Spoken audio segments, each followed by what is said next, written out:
I'm Rachel Martin, 32, once a devoted wife and loyal friend.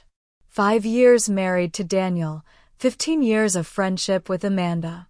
I never imagined I'd be sitting in the back of a church, disguised in a wig and sunglasses, watching my husband marry my best friend. The ultimate betrayal came when my phone buzzed during their vows. Daniel, working late again tonight, don't wait up. I smiled and replied, enjoy your night, honey. Before I tell you how I turned their wedding day into the beginning of their nightmare, let me know where you're watching from and hit that subscribe button because trust me, what happens next is something you won't want to miss. Looking back, my life seemed picture perfect. I grew up in Boston in a loving family, excelled in school, and built a successful career as a marketing executive for a major firm. My parents raised me to value honesty, loyalty, and hard work. Those principles guided me through life and helped me climb the corporate ladder quickly. By 30, I had the corner office I'd always dreamed of, but what I cherished most was my relationship with Daniel. We met during my junior year at college. I was studying late at the campus coffee shop when Daniel walked in, drenched from the pouring rain. He ordered a black coffee, then realized he'd forgotten his wallet. I offered to pay, and he promised to repay me with dinner. That dinner turned into the most captivating conversation of my life. Daniel was studying finance, had ambitious career goals, and possessed a charm that made me feel like the only woman in the world. Our whirlwind romance progressed quickly. Within a year, we were inseparable. On our graduation day, he proposed under the oak tree where we'd had our first kiss. The wedding was everything I'd dreamed of. A beautiful ceremony in my childhood church, surrounded by friends and family, with Amanda as my maid of honor. Amanda and I had been best friends since high school.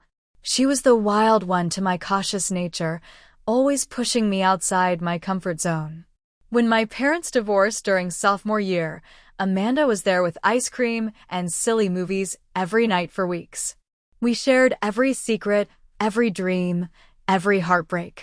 When I met Daniel, she was the first person I called. She vetted him thoroughly, gave her enthusiastic approval, and became his friend too. At my wedding, Amanda delivered the most beautiful speech about friendship and love. She wiped tears away as she welcomed Daniel to our family. I remember hugging her, whispering "I love you" in her ear, and feeling so incredibly lucky to have both my soulmate and my soul sister in my life. After the wedding, Daniel and I settled into a beautiful colonial home in suburban Connecticut. We painted walls together, planted a garden, and filled photo albums with memories of our weekend adventures. We talked about children, planning to start trying after Daniel received his expected promotion. Everything was falling into place. Daniel's career at the financial firm skyrocketed. His natural talent with numbers and client relationships made him a rising star. The promotion came, along with longer hours and frequent business trips. I supported him completely, even when I spent birthdays and anniversaries alone. I understood sacrifice was necessary for success. When loneliness crept in during his absences, Amanda was always there. She'd come over with wine and take out on nights Daniel traveled. We'd curl up on the couch, watching reruns of our favorite shows and talking about everything and nothing. Amanda remained resolutely single, enjoying what she called her freedom years. She dated casually but never seemed to find anyone worthy of commitment. I secretly admired her independence while simultaneously feeling grateful for my stable marriage. We maintained a weekly dinner tradition at my house or her apartment. During these dinners, we discussed our hopes, dreams, and everyday frustrations. Amanda listened intently when I talked about wanting children soon, while Daniel seemed to be pushing that timeline further away with each conversation. She sympathized with my occasional loneliness, but reminded me how lucky I was to have found true love. In hindsight, there were warning signs I chose to ignore. Daniel gradually became protective of his phone, changing passwords and stepping away to take calls. Amanda occasionally canceled our standing plans last minute with vague excuses, but I trusted them both implicitly and dismissed my fleeting concerns as paranoia. That's what good wives and friends do, right? They trust. I believed I had everything. A successful career, a handsome, ambitious husband, a beautiful home, and a best friend who was like a sister. The foundation of my perfect life seemed unshakable. I had no idea how quickly it would all crumble beneath my feet. The first noticeable change was Daniel's increasing unavailability. The working late texts became a regular feature in our marriage. At first, it was once or twice a week. Then it became 3 or 4 nights. When weekend work sessions became routine, the first real seed of doubt planted itself in my mind. Another client emergency, he'd text, "Don't wait up, probably be past midnight." I decided to surprise him one Wednesday, his lightest day according to his shared calendar. I prepared his favorite lunch, a Cuban sandwich from the deli near his office, and arrived unannounced. The receptionist seemed flustered when I asked for Daniel. "Mr. Martin is in meetings all afternoon," she said, not quite meeting my eyes. "That's strange," I replied, pulling out my phone. "His calendar shows he's free until 2. She stammered something about last-minute changes, then offered to deliver the lunch. As I handed over the paper bag, I noticed her glance nervously toward the elevator. I left feeling unsettled, but convinced myself I was overreacting. Around the same time, Amanda's reliability began to waver. Our weekly Thursday dinners, sacred for over a decade, became subject to last-minute cancellations. "Rain check?" "Got swamped with a project deadline," she'd text, sometimes just an hour before we were supposed to meet. Or, "Fighting a migraine. Need to sleep it off. Next week for sure." Girls' nights with our wider friend circle felt different too. Amanda, normally the life of the party, would arrive late, check her phone constantly, and leave early. When I asked other friends if they'd noticed a change, they gave vague, uncomfortable responses. "She's just busy with work," my friend Jessica said, a little too quickly. "Maybe she's dating someone new," suggested Melissa, avoiding eye contact. Then came the perfume incident. While doing laundry, I noticed an unfamiliar scent on Daniel's dress shirts. Not just any perfume, but an expensive, distinctive fragrance. When confronted, Daniel had a ready explanation. "The new VP of marketing wears it. She stands too close during presentations and practically bathes in the stuff," he said with convincing exasperation. "Everyone in the office complains about it." I believed him because I wanted to, but later that week, at our book club meeting, I caught the same scent when Amanda hugged me hello. My stomach dropped, but I pushed away the thought. Coincidence, I told myself. That perfume must be popular this season. Our intimacy decreased gradually but noticeably.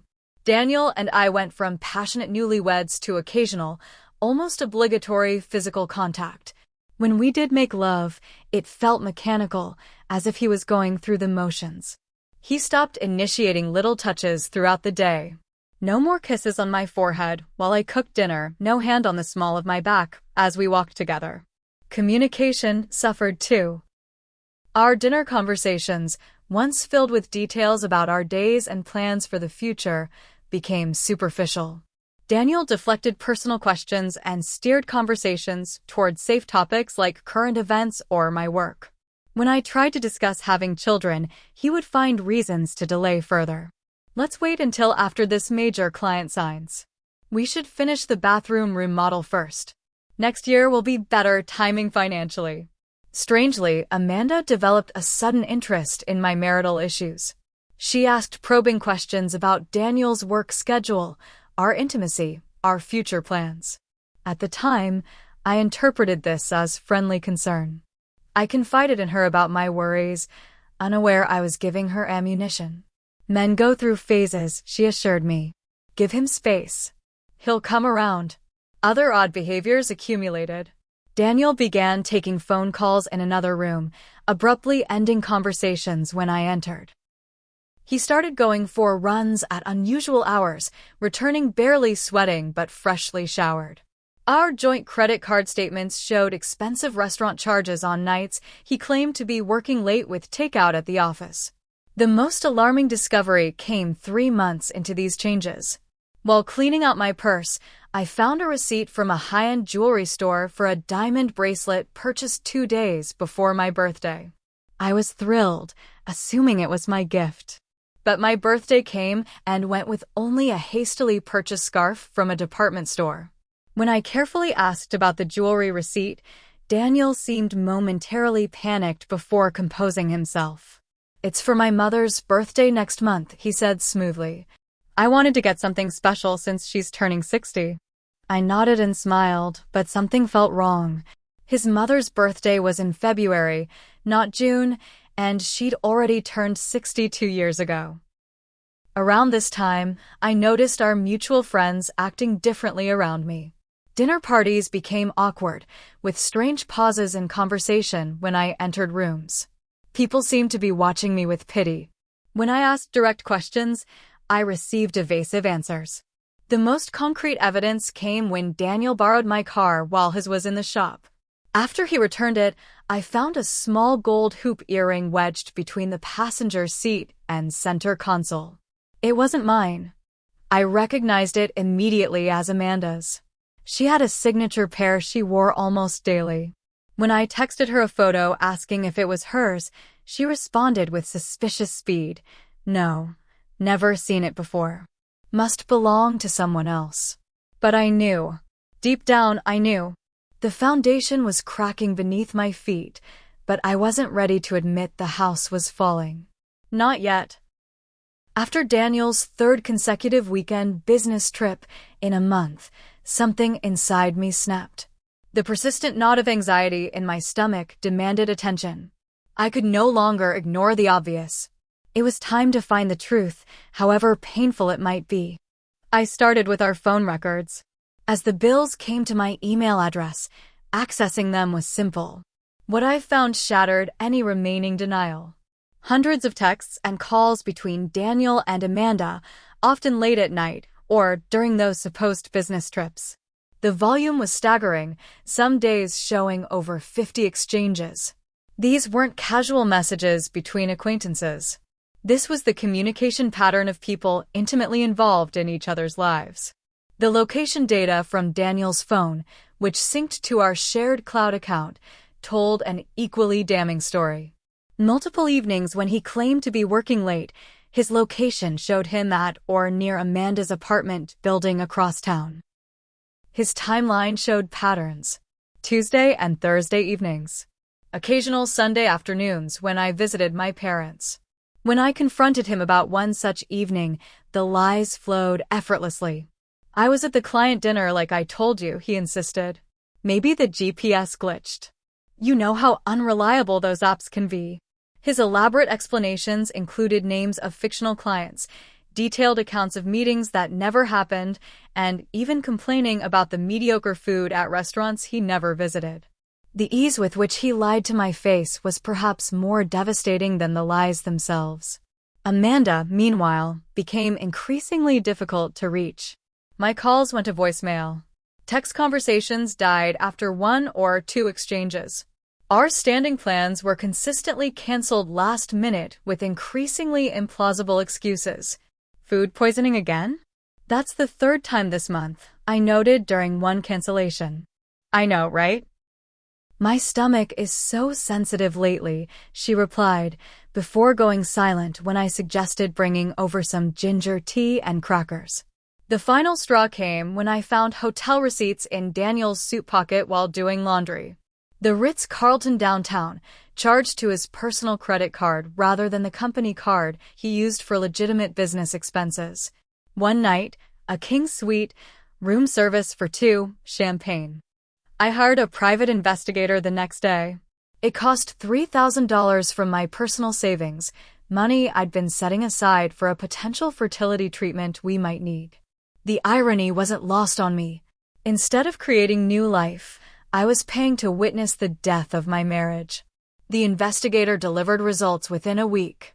A manila envelope containing dozens of photographs. Daniel and Amanda entering the hotel together. Dining at romantic restaurants on nights both had canceled plans with me. Walking hand in hand through the park near her apartment. Kissing in his car. The images burned into my retinas, impossible to unsee. The most painful photo showed them shopping together at my favorite jewelry store. Amanda trying on bracelets while Daniel looked on adoringly. The mystery of the receipt was solved. I broke down in the bathroom at work after reviewing the photos. Locked in a stall, I sobbed silently until I couldn't breathe. My colleague Natalie found me there, eyes swollen, makeup streaked down my face. "Rachel? What's wrong?" I couldn't speak. She sat with me, her arm around my shoulders, until I regained composure. I fabricated a story about a family emergency, but her knowing eyes suggested she might have suspected the truth. Office gossip had probably reached her before it reached me. That evening, scrolling through Amanda's social media provided another knife to the heart. There it was. A photo of her wrist adorned with the diamond bracelet from the receipt. Caption: "Sometimes life gives you unexpected gifts." The comments section filled with heart emojis from mutual friends. They knew.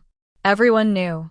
Daniel's behavior around our finances changed dramatically during this period. He suggested separating our accounts for tax purposes.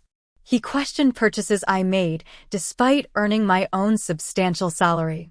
He mentioned moving investments into his name alone for some vague strategic opportunity at work. In hindsight, he was preparing for the inevitable split, securing assets and creating financial distance. I discovered significant transfers to unknown accounts when reviewing our banking records. Large sums moving to offshore locations. At first, I assumed this was related to his work, but the transfers were from our joint savings, not his business accounts. He was hiding money, preparing for something. As the evidence mounted, my emotional state transformed. The initial hurt and disbelief gave way to something harder, colder. Anger crystallized within me, providing clarity I hadn't experienced in months. This wasn't just an affair. This was calculated betrayal by the two people I trusted most in the world. I confided in my sister Melissa, the only family member I trusted with such painful information. Her response was immediate and emphatic. "Leave him now. Today. Pack your bags and come stay with me until we figure things out." But something held me back. Not hope for reconciliation or lingering love, but a sense that there was more to uncover. More betrayal. More deception. Something told me to wait, to gather all the evidence before making my move. "I need to understand the full scope of this," I explained to my concerned sister. "I need to know exactly what I'm dealing with." She reluctantly agreed to support whatever decision I made, but extracted a promise that I wouldn't wait too long. "Don't let them destroy you," she warned. "They've taken enough already." Little did I know, the worst discovery was yet to come. After Daniel's third consecutive weekend business trip in a month, something inside me snapped. The persistent knot of anxiety in my stomach demanded attention. I could no longer ignore the obvious. It was time to find the truth, however painful it might be. I started with our phone records. As the bills came to my email address, accessing them was simple. What I found shattered any remaining denial. Hundreds of texts and calls between Daniel and Amanda, often late at night or during those supposed business trips. The volume was staggering, some days showing over 50 exchanges. These weren't casual messages between acquaintances. This was the communication pattern of people intimately involved in each other's lives. The location data from Daniel's phone, which synced to our shared cloud account, told an equally damning story. Multiple evenings when he claimed to be working late, his location showed him at or near Amanda's apartment building across town. His timeline showed patterns. Tuesday and Thursday evenings. Occasional Sunday afternoons when I visited my parents. When I confronted him about one such evening, the lies flowed effortlessly. "I was at the client dinner like I told you," he insisted. Maybe the GPS glitched. You know how unreliable those apps can be. His elaborate explanations included names of fictional clients, detailed accounts of meetings that never happened, and even complaining about the mediocre food at restaurants he never visited. The ease with which he lied to my face was perhaps more devastating than the lies themselves. Amanda, meanwhile, became increasingly difficult to reach. My calls went to voicemail. Text conversations died after one or two exchanges. Our standing plans were consistently canceled last minute with increasingly implausible excuses. Food poisoning again? That's the third time this month, I noted during one cancellation. I know, right? My stomach is so sensitive lately, she replied, before going silent when I suggested bringing over some ginger tea and crackers. The final straw came when I found hotel receipts in Daniel's suit pocket while doing laundry. The Ritz-Carlton downtown, charged to his personal credit card rather than the company card he used for legitimate business expenses. One night, a king suite, room service for two, champagne. I hired a private investigator the next day. It cost $3,000 from my personal savings, money I'd been setting aside for a potential fertility treatment we might need. The irony wasn't lost on me. Instead of creating new life, I was paying to witness the death of my marriage. The investigator delivered results within a week. A manila envelope containing dozens of photographs. Daniel and Amanda entering the hotel together. Dining at romantic restaurants on nights both had canceled plans with me. Walking hand in hand through the park near her apartment. Kissing in his car. The images burned into my retinas, impossible to unsee. The most painful photo showed them shopping together at my favorite jewelry store. Amanda trying on bracelets while Daniel looked on adoringly. The mystery of the receipt was solved. I broke down in the bathroom at work after reviewing the photos. Locked in a stall, I sobbed silently until I couldn't breathe. My colleague Natalie found me there, eyes swollen, makeup streaked down my face. Rachel? What's wrong? I couldn't speak. She sat with me, her arm around my shoulders, until I regained composure. I fabricated a story about a family emergency, but her knowing eyes suggested she might have suspected the truth. Office gossip had probably reached her before it reached me. That evening, scrolling through Amanda's social media provided another knife to the heart. There it was. A photo of her wrist adorned with the diamond bracelet from the receipt. Caption: Sometimes life gives you unexpected gifts. The comments section filled with heart emojis from mutual friends. They knew. Everyone knew. Daniel's behavior around our finances changed dramatically during this period. He suggested separating our accounts for tax purposes. He questioned purchases I made, despite earning my own substantial salary. He mentioned moving investments into his name alone for some vague strategic opportunity at work. In hindsight, he was preparing for the inevitable split, securing assets and creating financial distance. I discovered significant transfers to unknown accounts when reviewing our banking records. Large sums moving to offshore locations. At first, I assumed this was related to his work, but the transfers were from our joint savings, not his business accounts. He was hiding money, preparing for something. As the evidence mounted, my emotional state transformed. The initial hurt and disbelief gave way to something harder, colder. Anger crystallized within me, providing clarity I hadn't experienced in months. This wasn't just an affair. This was calculated betrayal by the two people I trusted most in the world. I confided in my sister Melissa, the only family member I trusted with such painful information. Her response was immediate and emphatic. Leave him now. Today. Pack your bags and come stay with me until we figure things out. But something held me back. Not hope for reconciliation or lingering love, but a sense that there was more to uncover. More betrayal. More deception. Something told me to wait, to gather all the evidence before making my move. I need to understand the full scope of this, I explained to my concerned sister. I need to know exactly what I'm dealing with. She reluctantly agreed to support whatever decision I made, but extracted a promise that I wouldn't wait too long. "Don't let them destroy you," she warned. "They've taken enough already." Little did I know, the worst discovery was yet to come. The revelation that shattered my world beyond repair came on an ordinary Tuesday morning. I was using our shared cloud storage to retrieve some tax documents when I noticed a folder I didn't recognize. Labeled simply "Event," it contained what appeared to be planning documents. Curious, I opened the first file. The air left my lungs as I stared at an elegant wedding invitation draft. Not just any wedding. Daniel and Amanda's wedding. My husband and best friend. The invitation specified a date just 2 weeks away at the Grace Methodist Church downtown. I scrolled through the folder with numb fingers. Venue contracts. Catering estimates. Floral arrangements. Guest lists. They weren't just having an affair. They were planning a life together, a celebration of their relationship, while I remained oblivious in my pain. The detailed nature of the plans suggested months of preparation. This wasn't impulsive. This was calculated, methodical betrayal on a scale I couldn't comprehend. According to the documents, they'd been planning this for at least 6 months, possibly longer.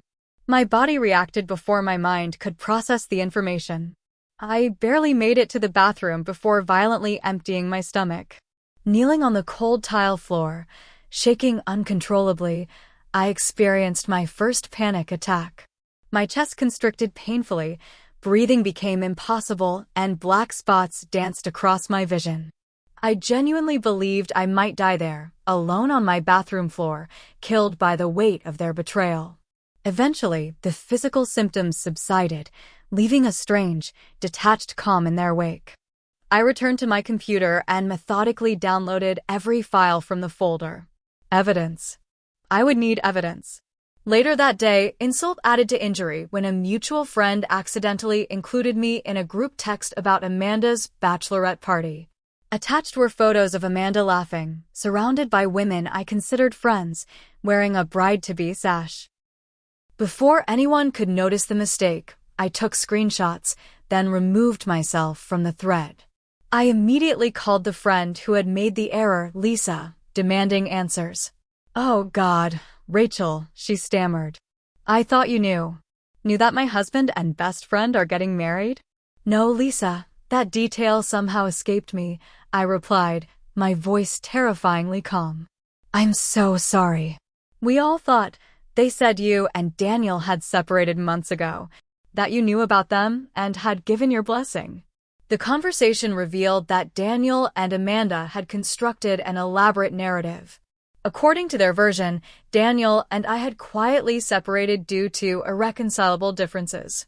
I supposedly knew about their relationship and, being the magnanimous person I was, had given them my blessing to find happiness together. They portrayed me as a distant friend who chose to remove myself from social gatherings to process the changes. The hurt of realizing so many friends knew, but said nothing was almost as devastating as the betrayal itself. These were people who had attended my wedding, who had shared dinners at my table, who had witnessed my love for both Daniel and Amanda. Yet none had the courage or loyalty to warn me. "Who else knows?" I asked Lisa. "Everyone," she admitted quietly. "They've been public about it for months." The wedding. Everyone from our circle received invitations 3 weeks ago. I thanked her for her honesty, then hung up. Sitting in perfect stillness, I made a decision that would change everything. Instead of confronting them immediately, instead of creating a scene that would allow them to paint me as the hysterical, unstable ex, I would attend their wedding. I would witness their betrayal firsthand, collect irrefutable evidence, and plan my response with surgical precision. My investigation expanded beyond their relationship to Daniel's work activities. His furtive behavior around finances had raised red flags. Using his passwords saved on our home computer, I accessed his work emails and financial records. What I found was staggering. Daniel had been systematically embezzling from his company for over a year. Small amounts at first, growing bolder with time. He created fake client accounts to funnel money into offshore holdings. The total approached 7 figures. This explained the mysterious transfers, the sudden interest in separating our finances, his insistence on moving assets solely into his name. He wasn't just planning to leave me. He was planning to disappear with Amanda and a small fortune, leaving me potentially implicated in his financial crimes. Further research revealed another crucial piece of information. Our prenuptial agreement, which I'd signed without much scrutiny as a love-struck 25-year-old, contained a fidelity clause. If either party committed infidelity, they forfeited claims to shared assets and property in the event of divorce. Daniel had insisted on this clause, ironically to protect our commitment to each other. Armed with this knowledge, I contacted a divorce attorney recommended by my sister. I didn't disclose my plan to attend the wedding, simply presented the evidence of the affair and the financial crimes. The attorney, Catherine Bennett, listened without judgment, then outlined a strategy to protect me legally and financially. Document everything, she advised. And whatever you do, don't confront him until we have all the paperwork ready. Men like this can become dangerous when cornered. We prepared divorce papers with meticulous attention to detail, ready to be served at the moment of my choosing. I provided evidence of the affair, copies of the financial records showing his embezzlement, and documentation of assets he had attempted to hide. As the wedding date approached, I moved methodically through my days like a ghost. I performed normalcy with Oscar-worthy precision. I prepared Daniel's favorite meals, maintained pleasant conversation, even initiated intimacy to allay any potential suspicion. All while dead inside. I made preparations for wedding attendance with the same clinical detachment. I purchased a wig similar to a style I'd never wear. Glasses that altered the shape of my face. Clothing unlike anything in my usual wardrobe. I studied the church layout online, identifying the perfect seat in the back corner with clear sight lines to the altar but minimal visibility to guests. The night before the wedding, Daniel packed an overnight bag, claiming a business trip to Boston. I kissed him goodbye at the door. "I'll miss you," I lied, knowing exactly where he would be the next day. "I'll text you tomorrow," he promised, the ultimate irony hanging between us unacknowledged. That night, alone in our bed, I didn't cry. I had moved beyond tears to something colder and more powerful. I slept soundly for the first time in months, secure in the knowledge that justice was within reach. The morning of their wedding dawned bright and clear, a perfect spring day that seemed to mock my pain with its beauty. I rose early, preparing myself with methodical precision. I applied makeup differently than usual, contouring to subtly change the appearance of my facial structure. The auburn wig, cut in a blunt bob unlike my usual long blonde waves, transformed me instantly. Large tortoiseshell glasses completed the disguise. I chose a conservative navy dress with a high neckline, something the real Rachel would never wear, and flat shoes instead of my customary heels. Standing before the mirror, I barely recognized myself. Perfect. The final touch was a small recorder in my purse and my phone fully charged to document everything. I arrived at Grace Methodist Church 45 minutes before the ceremony. Early enough to secure my chosen seat, but not so early as to draw attention. The usher asked whether I was friend of the bride or groom. Both. Actually, I replied truthfully, my voice slightly altered with a subtle accent. The church looked exactly as described in the planning documents I'd found. White roses and lilies adorned every pew. Fairy lights twined around columns. A white runner stretched down the aisle. With sickening clarity, I recognized the decorations matched exactly what I had once described to Amanda as my dream vow renewal setting for my 5th anniversary with Daniel. She had not only stolen my husband, but my dreams as well. I positioned myself in the back corner, partially hidden by a column, but with a clear view of the altar.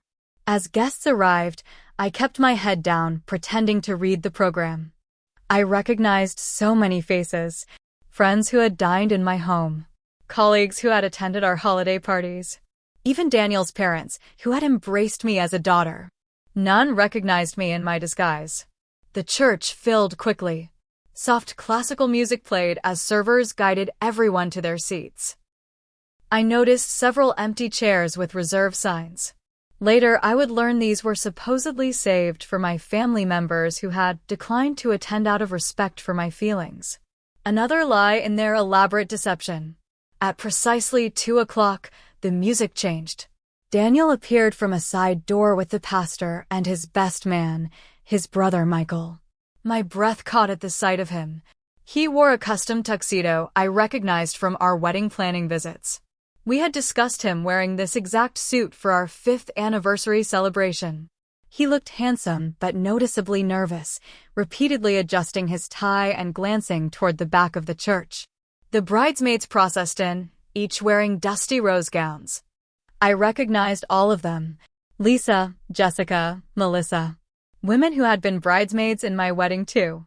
The maid of honor was Amanda's sister Stephanie, who had always treated me with genuine warmth. Her eyes were downcast, and she did not have the joyful expression typical of wedding attendants. Did she at least feel some shame? Then the music swelled, and the guests rose. My heart pounded so loudly I feared others might hear it. The doors opened, and Amanda appeared on her father's arm. Her dress was the final betrayal. An exact replica of a design I had shown her from a bridal magazine, saved in my anniversary ideas folder at home. The dress I had dreamed of wearing to renew my vows with Daniel. Ivory lace with cap sleeves, a fitted bodice, and a flowing train. My dream, stolen and paraded before me. She glided down the aisle, beaming at Daniel. He looked at her with naked adoration, an expression he had once reserved for me. As she reached him, he took her hands, whispering something that made her smile widen. The ceremony proceeded like a surreal nightmare. The pastor spoke of honesty, commitment, and true love, each word a dagger. When he asked if anyone objected to this union, I dug my nails into my palms until they bled to keep from screaming the truth. Their vows were personally written. Daniel promised to always be honest and cherish every moment together. Amanda vowed to honor the precious gift of their love and build a foundation of trust. The hypocrisy was breathtaking. As they exchanged rings, my phone vibrated in my hand. A text message from Daniel: "Working late again tonight, don't wait up." The perfect, surreal moment of absolute betrayal. Texting his wife lies while literally marrying another woman. I felt a strange calm settle over me as all the pieces aligned. I replied immediately, "Enjoy your night, honey." What I didn't add, but thought with absolute clarity: "Because tomorrow, your life falls apart." They were pronounced husband and wife. They kissed as guests applauded. I remained seated, recording everything on my phone. The evidence was now complete and undeniable.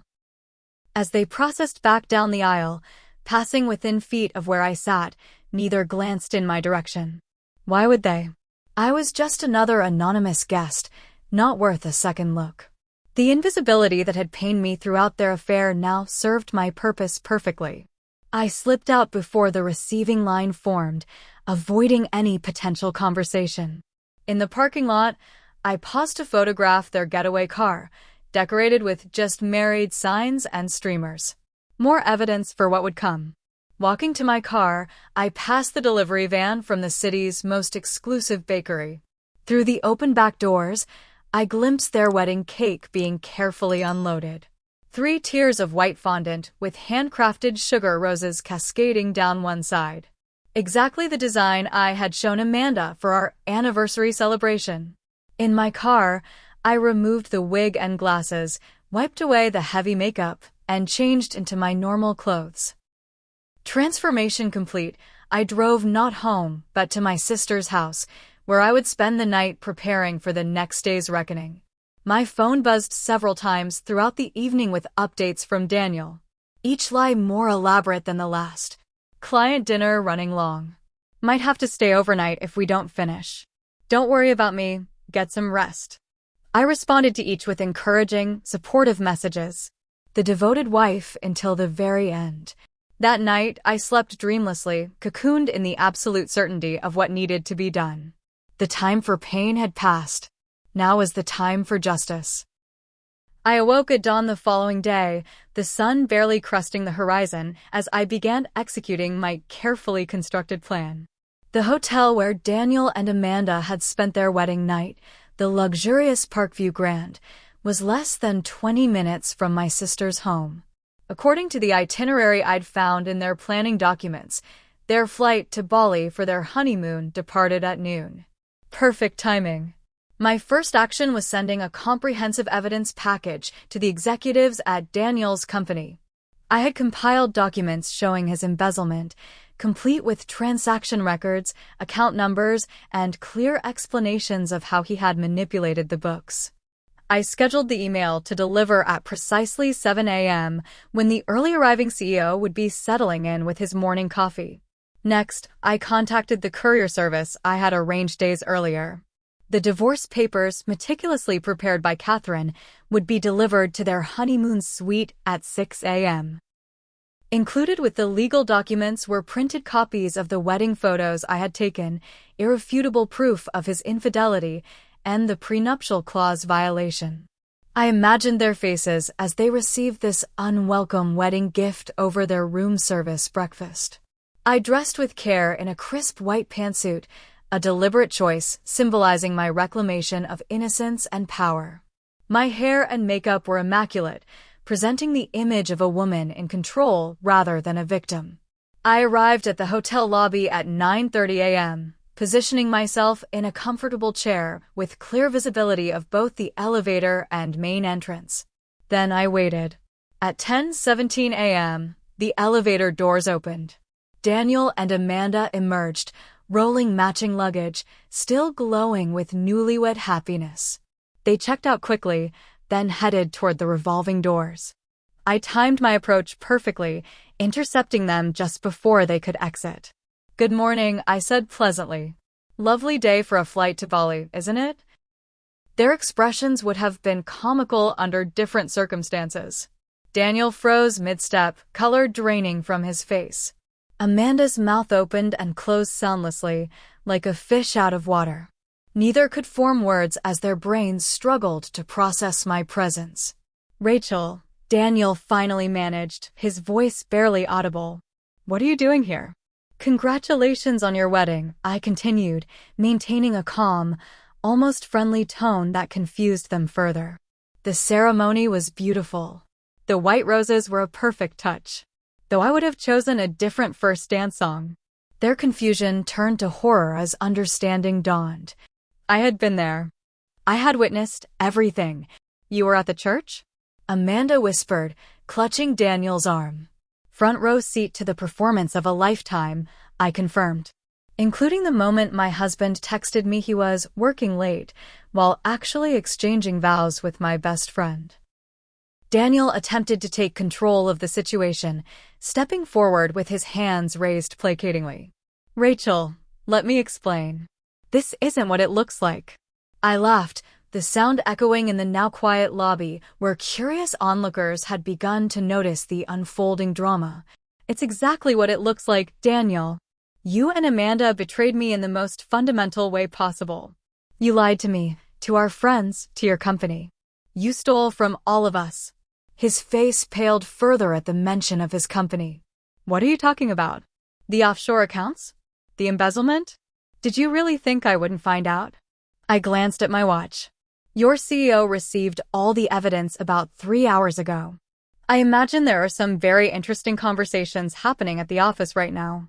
Amanda turned to Daniel, confusion and the first glimmers of panic crossing her face. "What is she talking about? What offshore accounts?" "She's lying," Daniel said quickly. "She's just upset about us." "Am I?" I removed my phone, displaying the bank statements and transaction records I had discovered. "Would you like to explain these to your new bride? Or should I?" Amanda stepped away from him slightly, the first physical manifestation of doubt in her perfect new life. "That's not all," I continued. "The divorce papers should have arrived at your suite this morning." I'm particularly proud of including your wedding photos as evidence of infidelity. The prenup is quite clear about what happens in cases of adultery. Daniel's expression darkened with anger, his embarrassment transforming into rage. "You vindictive bitch," he hissed, stepping toward me menacingly. "I wouldn't," I cautioned, gesturing to the hotel security guard who had moved closer, alerted by the escalating tension. "Besides, you have bigger problems than me now. Your parents received copies of everything this morning, too. Your mother called me in tears, asking if it was some horrible mistake." This news seemed to physically impact Daniel, who staggered slightly. His relationship with his parents, particularly his mother, had always been important to him. The knowledge that they now understood the depth of his betrayal seemed to affect him more than any other revelation. "You had no right," he stammered. "I had every right," I corrected calmly. "As the wife you cheated on, the friend you betrayed, and the person you implicated in your financial crimes by keeping our assets joined while you stole from your company." I turned to Amanda, whose mascara had begun to streak down her cheeks. "Did he tell you about the money, Amanda? Did he mention that he's been stealing from his firm for over a year? Or that when they discover it, which they now have, he could face criminal charges? Did that come up during your romantic planning sessions in my house while I was working to support our life together?" Her silence and shocked expression answered my questions. Another lie in their foundation of deception. "Your flight leaves in less than 2 hours, I noted, checking my watch again. I wonder if you'll make it, or if there might be some gentleman from the Financial Crimes Division waiting for you at the security checkpoint. Daniel's company has excellent connections with law enforcement." As if on cue, Daniel's phone began ringing. The screen displayed his boss's name. He stared at it in panic, then at me, then back at the phone. "You should probably answer that," I suggested. "It might be your last chance to cooperate before formal charges are filed." Daniel stepped away to take the call, his body language shifting from aggressive to defensive as he listened to whatever was being said on the other end. Amanda stood alone, abandoned in her moment of need, just as she had abandoned me. "How could you do this to me?" she asked quietly, tears flowing freely now. "We were best friends." The audacity of her question almost made me laugh. "That's exactly what I've been asking myself for months, Amanda. How could you do this to me? I trusted you both completely." "We fell in love," she said, as if that explained or excused everything. "No," I corrected her. "You chose to betray me. Love doesn't require lies, manipulation, and cruelty. What you did wasn't love. It was selfishness." Daniel returned, his face ashen. "They've frozen all my accounts. They're sending security to escort me to a meeting with legal." "Well," I said brightly, "I guess that honeymoon will have to wait." I turned to leave, my purpose accomplished, but Daniel grabbed my arm. "You've ruined everything," he snarled. I removed his hand firmly. "No, Daniel. You ruined everything the moment you decided I wasn't worth honesty or respect. I'm just making sure you face the consequences of your choices." As I walked away, I heard Amanda beginning to question him about the financial allegations, her voice rising with panic and anger. Their perfect new beginning was already fracturing under the weight of truth. Outside in the bright sunshine, I took my first deep breath as a woman freed from betrayal. My phone buzzed with a text from Catherine confirming the divorce papers had been properly served. Another from my sister asking how I was feeling. And a third from Daniel's company's HR director, thanking me for the information and assuring me that I would not be implicated in any way. By that afternoon, Daniel had been detained by company security pending a formal investigation. Their honeymoon flights departed without them. And I had changed the locks on our home, the first step in reclaiming my life. That evening, I made one final move. A simple social media post with no details, just a statement. Truth always finds its way to the light. Today marks my first day of freedom. The response was immediate and overwhelming. Friends who had been deceived by their lies reached out with shock and support. Those who had known and remained silent offered shamefaced apologies. I accepted some, ignored others, and began the careful process of rebuilding my circle with people worthy of trust. The satisfaction I felt wasn't about revenge, though the justice was undeniably sweet. It was about reclaiming my power, my dignity, and my future from those who had tried to steal it through deception. In exposing their betrayal, I had freed myself from its shadow. 1 year after the wedding that wasn't mine, I sat on the balcony of my San Francisco apartment, watching the fog roll in over the Golden Gate Bridge. The view still took my breath away, a daily reminder of how much had changed, how far I had come. The first months after the confrontation had been brutally difficult.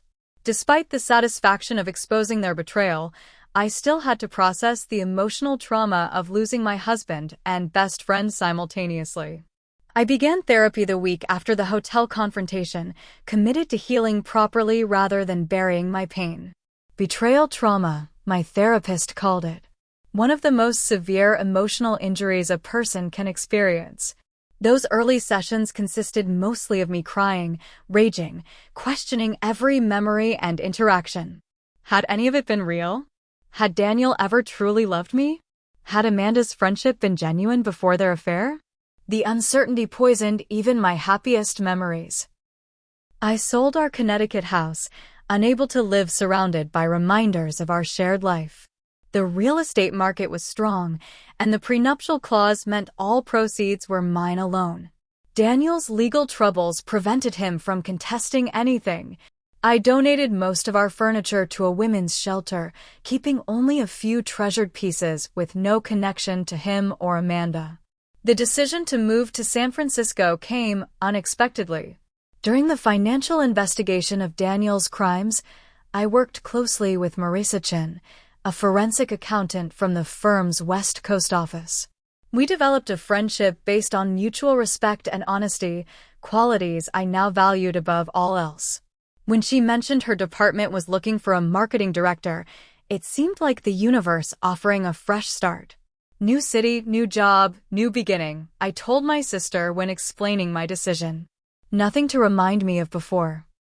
She supported me completely, helping me pack, accompanying me on apartment hunting trips, and spending the first week in San Francisco to ensure I settled in comfortably.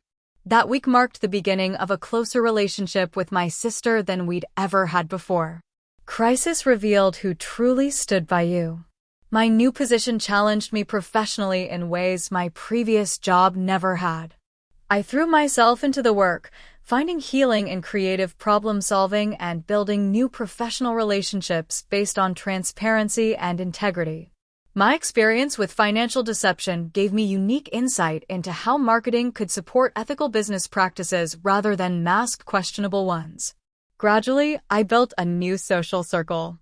My neighbor Emma invited me to her book club. A colleague introduced me to her hiking group. I joined a cooking class and met people who knew nothing of my past. I was careful with new friendships, revealing personal information slowly, testing trustworthiness in small ways before opening up completely. 6 months after the move, I tentatively created a dating profile. My first few attempts at dating were awkward disasters. I was hypervigilant, scrutinizing every statement for inconsistencies, questioning innocent behaviors. One poor man excused himself to take an urgent work call, and I nearly had a panic attack, certain he was lying. He returned to find me preparing to leave, convinced he was cheating on me or someone else. Trust takes time to rebuild, my therapist reminded me during our weekly video sessions. Your responses are normal after what you experienced. Be patient with yourself. Eventually, I met Michael, a widowed architect with his own history of loss. Our connection developed slowly, built on explicit honesty and consistent reliability. He understood my need for transparency, never making me feel unreasonable for requesting reassurance.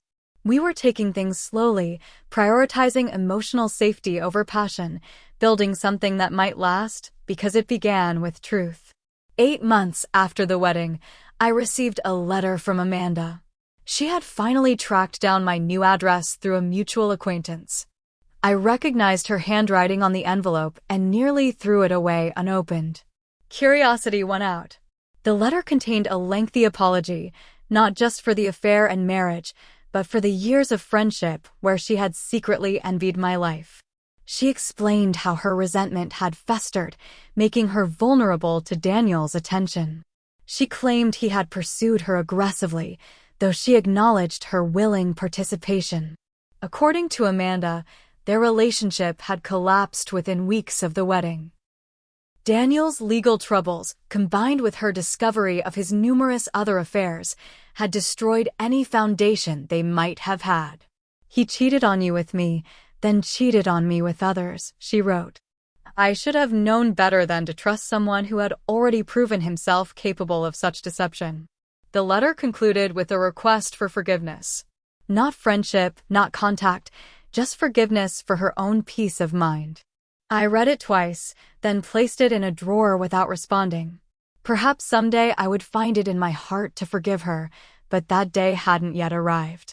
Forgiveness was my gift to give on my timeline, not an obligation to fulfill on hers. As for Daniel, his fall had been swift and complete.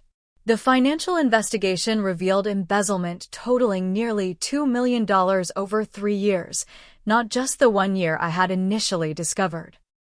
He faced multiple felony charges, eventually accepting a plea deal that included 5 years in prison, restitution, and a lifetime ban from financial services. The last I heard, he was serving his sentence at a minimum security facility in Pennsylvania, abandoned by Amanda and most of his friends. I felt no joy in his downfall, only a sense of justice served.